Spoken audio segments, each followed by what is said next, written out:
사람들은 다 자기의 삶에서 더해지는 걸 원해요. 덤으로 더해지면. 벌기 위해서 비즈니스 하시는 분들은 조금 더 많은 수입이 들어오길 바라지 않겠어요? 그러다가 불로소득이라도 들어오면 참 마음이 기쁘죠. 더 한다. 모든 사람이 다 좋아합니다. 그러다가 보니까 이 사람들이 다 공짜를 좋아해요. 앙케이트를 선물을 조사해 보니까 전 세계적으로 공짜 제일 좋아하는 나라 대한민국, 공짜 제일 싫어하는 나라 아프리카. 이 사람들은 모두가 다 공짜라고 생각한대요. 아프리카. 어쨌든 여러분 저도 공짜 참 좋아합니다. 참 좋아하는데, 근데 이제 문제가 이 믿음 생활에서 공짜가 들어오면 이거 좀 곤란해져요. 이 공짜 믿음으로 가기 시작하거든요. 이 공짜 믿음으로 가다가 보면 하나님 앞에서 해야 되는 책임도 없어지고 헌신도 없어지고 결국은 얌체 믿음이 돼버리고 결국은 죽은 믿음이 돼요. 우리가 이제 신앙생활을 하면서 그렇다고 해서 내 믿음이 공짜 믿음이 돼서는 안 되겠다. 여러분 참 중요합니다. 우리 성경에 보면 예수님께서도 믿음은 항상 더해지는 거다. 이거 굉장히 중요한 이야기입니다.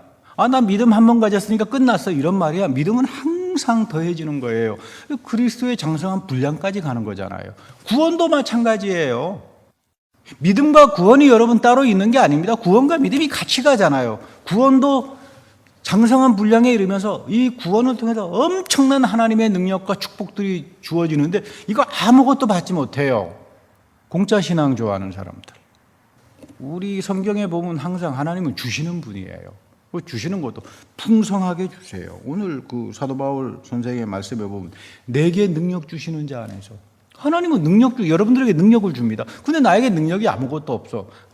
이거 내가 공짜 신앙, 얌체 신앙 때문에 내가 능력을 받지 못하는구나. 이거 반성해야 돼요. 내게 능력을 주시는 하나님 안에서 내가 모든 거 다 할 수 있어요. 할렐루야. 근데 나는 아무것도 못해. 그러면 이거 회개를 많이 하는 거죠. 하나님, 저도 공짜 신앙 때문에, 이 얌체 신앙 때문에 능력을 받지 못하는 겁니까? 그러고 회개할 때가 많습니다, 여러분. 하나님은 나의 믿음을 시작합니다. 내가 시작한 게 아니라 하나님이 시작한 거예요. 그리고는 잘하게 만듭니다. 그러니까 내가 잘나서 무슨 믿음이 자라는 것도 아니고 하나님이 내 안에서 내 마음을 정결하게 해주고 씨를 뿌려서 경작해 주어서 시냇가에 심겨진 나무처럼 풍성하게 해주시고 기름을 부어주실 때 내가 능력을 갖고 강건해질 수 있는 거죠. 그러니까 잘하고 더해지는 것은 믿음의 신비고 하나님이 내 안에서 살아서 역사해야 돼요. 믿음은 신비한 거예요. 왜? 나의 소유가 아니라 하나님이 내 믿음을 가져서 놀랍게 역사를 하기 때문이에요. 왜 사람들은 이렇게 믿음을 가지고 있다가 다 빗나가 버릴까? 내게 능력 주시는 분 안에서 엄청난 권능을 아무런 행사도 하지 못하고 이렇게 다 죽은 믿음이 돼버리는 걸까? 영적 지식이 없어서 그렇습니다. 호세아가 늘 이야기하잖아요. 호세아 시대 때 이스라엘 백성들 얼마나 자기가 믿음 좋다고 생각했어요. 다 망한다고 그러잖아요. 영적 지식이 없어. 여호와 하나님에 대한 영적 지식이 없어. 너희들은 전부 엉터리 생각들. 너 주관적인 착각 가지고 믿음이라고 하지 객관적으로 하나님이 어떤 분인가 영적 지식이 하나도 없잖아. 너희들. 믿음과 영적 지식이 하나가 되어서 풍성하게 해주시는 분이 하나님의 경작이요, 하나님의 기름 부음이에요. 그러니까 우리가 좀 이제 생각을 좀 바꿔야 합니다. 오늘 누가복음에 보면 항상 자기 중심과 자기 생각으로 꽉 차 있는 사람이 있습니다. 바리새파죠. 그래서 이런 사람들은 사람을 실족하게만 만들어. 믿음은 참 좋아요. 좋다고 해요. 열심히 하는데 바리새파야. 정신적으로. 그러니까 이런 사람이 있을 때는 사람들이 은혜를 받는 게 아니라 실족만 당한다고요. 근데 여러분, 믿음의 대표가 아브라함이잖아요. 바리새파가 아니잖아요. 아브라함은 사람에게 푸시를 하지 않습니다. 아브라함 여러분 인생을 보세요. 누구 강압을 합니까? 푸시를 합니까? 안 믿는 사람도 아브라함이 나타나면 복을 받아. 너는 열방의 복이다. 잘 믿는다 그러면서 온갖 난리를 치는데 나타나면 실족만 당해. 이거 바리새파다 이 말이에요. 그 예수님께서 엄하게 말하잖아요. 바리새파 기도 안 듣는다. 하나님께서 듣지 않는 기도 백날 하면 뭐 합니까? 주님, 내가 죄인입니다. 세리의 기도를 하나님께서 들으신다 그러잖아요. 긍휼히 여겨주십시오. 나는 하나님 앞에서 10,000,000 이상의 탕감할 수 없는 복을 받은 사람입니다. 이 탕감의 은혜의 복이 나에게 충만하게 있기 때문에 뭐 나를 향해서 뭐 욕을 하든 뭐 해로움을 끼치든 뭐 뒤에서 수근수근 하든 간에 관심이 없다 이 말이에요. 하나님께서 알아서 하시지 않겠나. 내가 잘못했으면 하나님께서 깨달음을 주셔서 알려주실 것이고, 뭐 쓸데없이 괜히 그 죽은 신앙을 가진 사람들이 그렇게 하나님께서 정당하게 심판을 하겠죠. 이런 거예요. 유튜브에 보니까 아브라함의 믿음 그래가지고 어떤 분이 하시는 말씀이, 아브라함이 뭐 우리처럼 새벽기도 했습니까? 아브라함이 뭐 우리처럼 11조를 했나요? 아브라함이 뭐 우리처럼 전도를 했습니까? 아브라함 본받지 맙시다. 여러분, 이게 뭐예요 이게 지금? 믿음은 본받는 거예요. 하나님이 아브라함을 사랑했고 바울이 아브라함을 우리들의 믿음의 표본이라고 했기 때문에 내가 좋은 믿음을 가지려면 아브라함을 본받아야 돼요.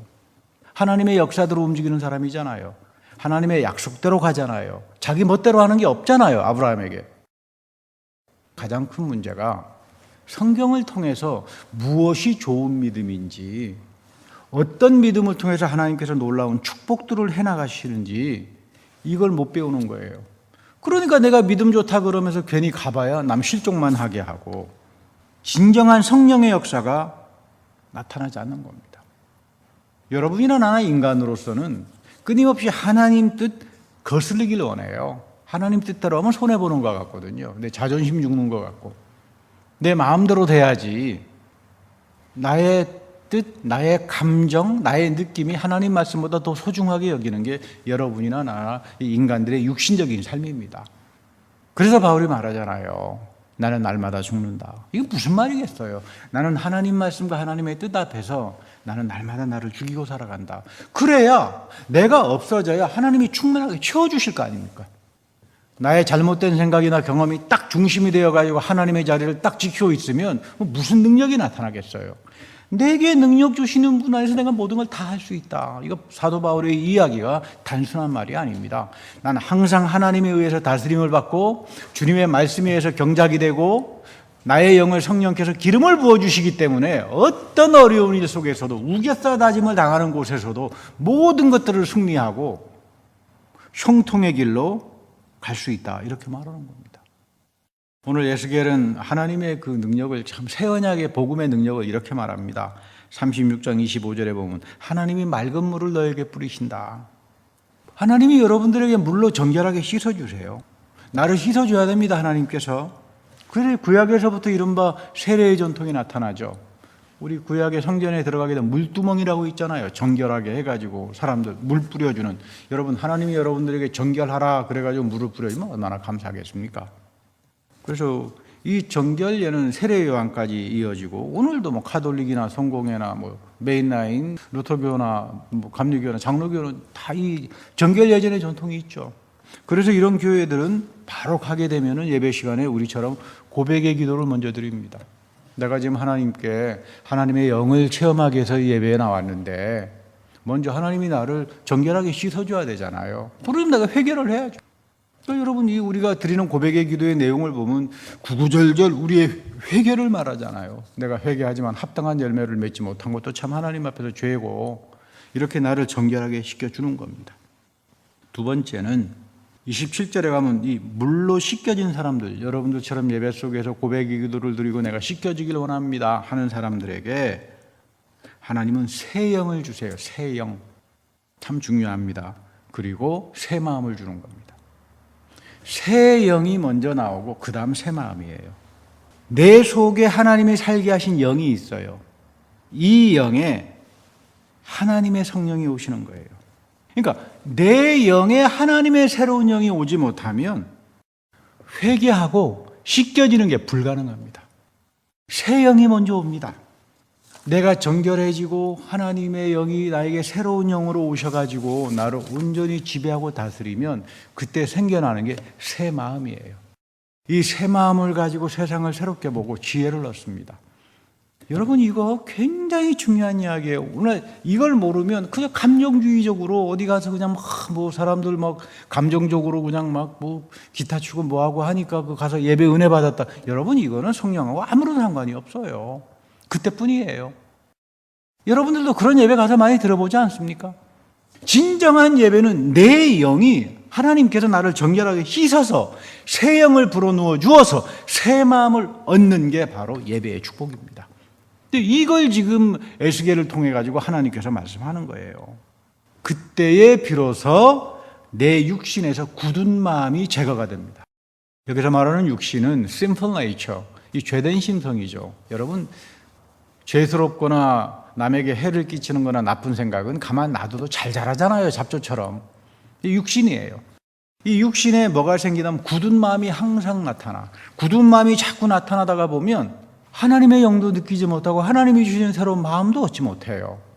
그러니까 내 영이, 마음이 정결해져 가지고 굳은 마음이 제거가 돼야 내가 비로소 내게 능력 주시는 하나님 앞에서 모든 것들을 다 할 수 있게 되는 겁니다. 그런데 신앙생활 하면서 이상한 사람들 많습니다. 굳은 살만 밝히고 사는 사람들이 있어요. 굳은 살만. 왜 저렇게 고집은 센지 강팍한지 양심의 화인들을 맞아가지고요. 도대체 저분은 새 영과 새 마음을 받고 살아가나. 안타까운 이야기예요. 우리 돌이켜야 됩니다. 하나님께서 나에게 굳은 마음을 제거해 주시고 부드러운 마음을 주셔야 돼요. 내 안에 성령을 부어주셔서 주님 말씀 항상 깨닫게 하고 주님 말씀 지키고 살아야 합니다. 누가 여러분 하나님 말씀 지키고 살죠? 아무도 없어요. 누가 나를 하나님 말씀을 지키고 사는 사람으로 인정해줘요? 하나님만이 하세요. 어떤 분이 목사님 저는 말씀대로 다 사는데요. 거짓말 좀 그만하세요. 당신이 하나님 말씀 지키고 사는지 아는 것은 하나님이 판단할 일이지 사람이 판단하지 못합니다. 그렇지 않은가요? 하나님 마음에 합당해야 되고 하나님께서 인정해 주실 때에 내가 하나님 말씀 지키고 사는 사람이 되는 거지, 사람의 겉모습 보고 저 사람은 신령한 사람이야, 저 사람은 무슨 하나님 말씀 순종하는 사람이야, 그거 다 거짓말이다 이 말이에요. 하나님만이 아신다. 그러려면 하나님이 부어주시는 새로운 영과 새 마음과 부드러운 마음을 항상 사모하고 살 수 있어야 하는 겁니다. 우리 누가복음에도 보면 우리에게 믿음을 더해 주십시오 주님, 제자들이 와서 이야기를 하죠. 이때 예수님께서 참 희한한 말씀하세요. 첫째는 겨자씨 한 알만한 믿음. 아니 어떻게 믿음이 겨자씨 한 알이면 여러분 눈에 보입니까?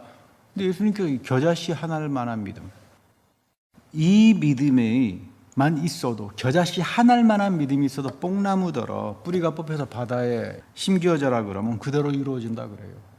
여러분 지금 여기서 말하는 겨자씨 믿음이 뭐예요? 내 믿음입니까? 하나님이 주시는 부드러운 마음의 믿음이에요. 내게 능력 주시는 분 안에서 주시는 그 믿음입니다.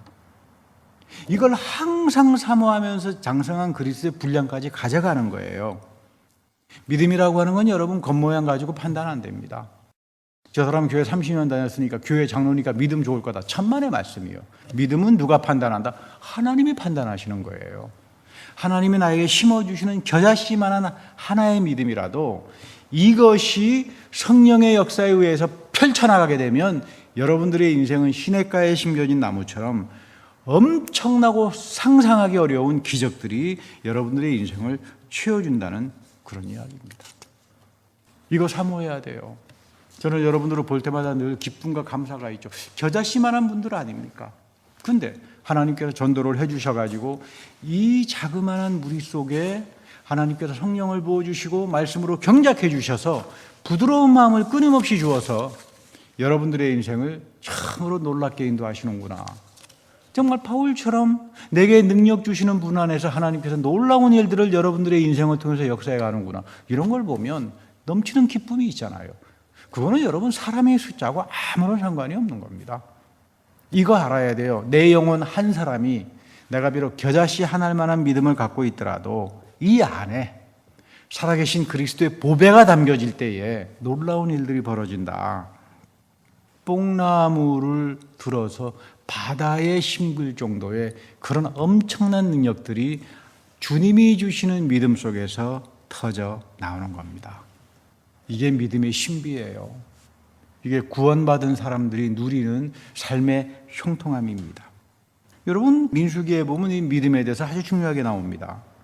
그 12명을 뽑아가지고 가나안 땅을 탐지하게 했잖아요.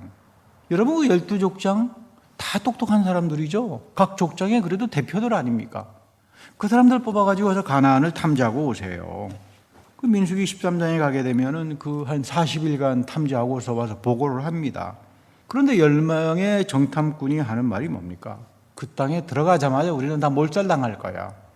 여러분, 이 10명이 단순한 사람입니까? 출애굽 광야에서 40년 동안 훈련을 받은 사람들이에요. 살아계신 하나님을 체험한 사람들입니다. 근데 가나안 땅에 들어가서 보고 온 거는 뭘 보고 왔어요? 강대한 가나안 사람들의 문화, 문명을 보고 와서 겁을 먹고 와서 하는 이야기입니다. 온 백성들이 이 말을 듣고 난리가 납니다. 믿음이 어디에 있는지를 몰라요. 겨자씨 하늘 만한 믿음이 없는 거예요. 그토록 우리는 믿음을 가지고 살았다고 생각했던 이 사람들인데 겨자씨만한 믿음, 즉 하나님이 심어주신 믿음이 없었던 사람들이에요. 마음이 굳어져 버린 사람들이죠. 굳은 마음을 가지고 있으니까 볼 거를 제대로 못 보고 사는 사람들이죠. 나중에 여호수아하고 갈렙이 아무리 긍정적인 보고를 했어도 사람들 소리에 들어가지 않습니다.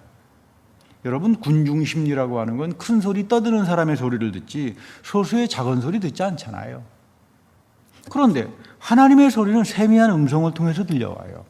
겨자씨 하늘 만한 믿음, 엘리야에게 들려왔던 세미한 음성. 여러분, 이게 우리가 하나님 음성을 들을 줄 아는 믿음의 귀인데, 군중들이야 뭐 난리가 나서 나중에 차라리 우리가 애굽으로 돌아가서 죽는 게 낫겠다, 다시 돌아가자, 가나안 땅에 와가지고 우리가 죽을 필요가 있느냐, 뭐 심지어 나중에 보니까 모세하고 아론까지 군중들이 흥분하니까 여호수아하고 갈렙까지 돌에 맞아서 죽을 지경이에요. 이때 하나님께서 심판하는 겁니다. 하나님은 약속한 대로 하나님의 심어주시는 부드러운 마음을 가지고 믿음의 신비를 아는 사람들을 통했던 여호수아 칼렙처럼 한두 사람을 통해서 위대한 역사들을 일으켜요. 이 성경의 원리를 여러분 바로 봐야 합니다. 10명의 정탐꾼들은 하나님의 약속 엄두에도 없었습니다. 다 자기 판단, 자기 불신의 눈, 굳어진 마음, 남을 정죄하는 마음, 이런 거 가지고 보았지만 여호수아와 갈렙에게는 젖과 꿀이 흐르는 땅이라고 하는 신령한 세계를 본 거예요. 하나님이 열어주신 신령한 세계죠. 하나님은 오늘도 여러분들의 신령한 세계를 보여주는데 나에게 볼 눈이 없어요. 왜? 새 영이 없고 새 마음이 없고 부드러운 마음이 없다가 보니까 온갖 굳은 마음밖에 없다 이 말이에요. 10명의 정탐꾼처럼 결국은 심판당하고 다 끝나는 거예요. 믿음 생활하다가. 여러분, 이런 길로 가지 말아야 돼요. 여러분, 믿음은 보는 겁니다. 우리 사도 바울 선생도 그러잖아요. 믿음의 마지막 단계는 보는 거예요. 하나님은 끊임없이 여러분들에게 신령한 세계를 보여줍니다. 저는 그 기쁨이 있어요. 제가 목회를 하면서 하나님이 보여주시는 신령한 세계들이 있어요. 야, 이거 내가 보지 못했던 이 놀라운 일들이 이렇게 터져나가는구나. 사람의 눈에는 보이지 않는데 여러분들에게도 마찬가지예요. 부드러운 마음을 가지고 하나님 나에게 새 영을 부어주셔서 새 마음을 갖게 해주십시오. 주님이 내 마음을 항상 경작해 주시고 성령의 기름을 부어주셔서 나에게 지금 열어주시는 이 하나님의 신령한 세계를 여호수아과 갈렙처럼 보면서 기쁨을 가지고 그 땅을 차지하면서 살게 해주십시오. 이것이 여러분 믿음의 축복입니다. 그래서 우리 민수기에 보면 그러잖아요. 하나님께서 우리에게 주신 땅은 너무나 아름다운 땅이다. 젖과 꿀이 흐르는 땅이다. 이 여호수아과 갈렙의 이야기잖아요. 하나님이 우리에게 주시겠다고 약속했으면 이거는 너무도 아름다운 땅이다. 우리가 몰살당하는 땅이 아니다 그 말이에요. 이것을 믿음으로 사모하고 영적 지식에서 배가가 되면서 이 능력과 은혜를 체험하고 살기를 바랍니다. 사도 바울 선생이 이야기하는 것처럼 내게 능력 주시는 자 안에서 내가 모든 것을 다 할 수 있다. 이 교회를 통해서 여러분들의 삶을 통해서 겨자씨만한 믿음을 하나님께서 심어주기 시작하면서 놀라운 일들이 벌어질 겁니다. 이 믿음의 신비를 사모하는 귀한 여러분들이 되기를 축복합니다.